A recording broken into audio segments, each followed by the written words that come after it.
Hi, it's Tara. Have you ever gotten together with a friend that you haven't seen in a while and um, you're kind of catching each other up on what's going on with your life, and then your friend says, "So, are you happy?" And then you do that because you have to think about it. It's actually really common that we forget to even notice if what we're doing is making us happy. We get really wrapped up in our goal setting, we get wrapped up in the busyness of our lives, and we forget to even kind of check in and see if it's making us happy or if it's helping us reach a level of happiness.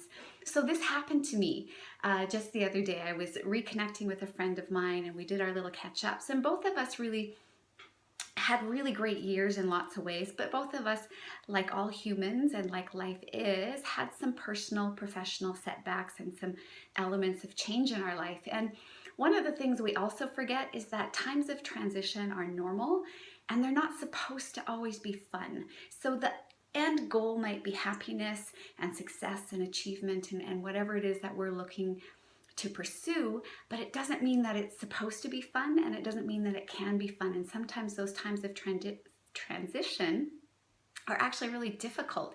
And so some of the ways that I've gotten through this period of transition for me might be helpful to you too. So one of the first things I do always is I try not to over personalize whatever's happened in my life personally or professionally, whatever losses or setbacks that I've faced.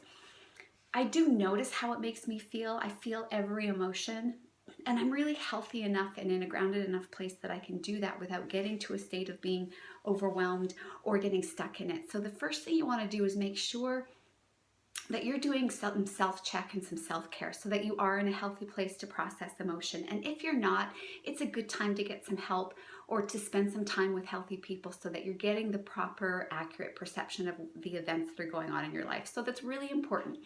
Not to over personalize, not to kind of hang out with the negative emotions, but to have some reflection and have some insight, be able to have an accurate perspective on what's happened in your life so that you can take the next step, because the next step is action. Number two, the next thing I do is I always take action quickly.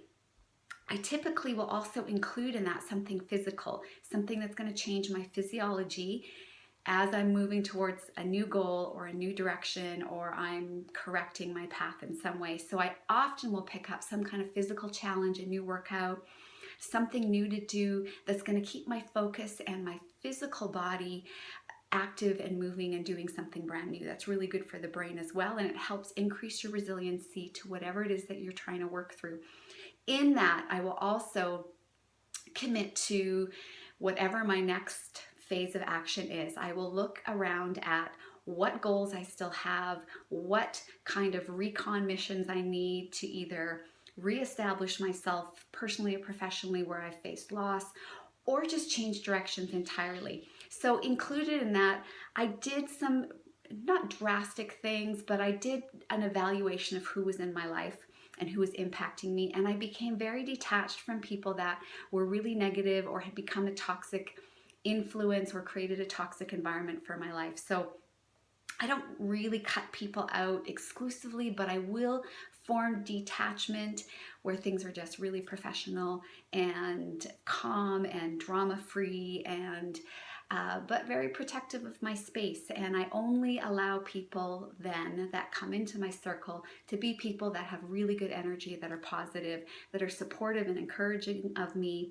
And that gives me an opportunity to create a new level of depth with them too. I can reestablish connection that I might have lost with other people and find a sense of empathy and care and depth in those relationships. That's really important to me also. So all of that is good. Those are positive, actionable steps that I do to get through any kind of transition time. And it hasn't been fun, but I really could answer the question that I am happy. But that happiness is really because of the work I've done on myself. And it will happen for you when you do the work on yourself to be in a healthy place where you know what you need to get through any situation and you can still be happy and content no matter what your transition is.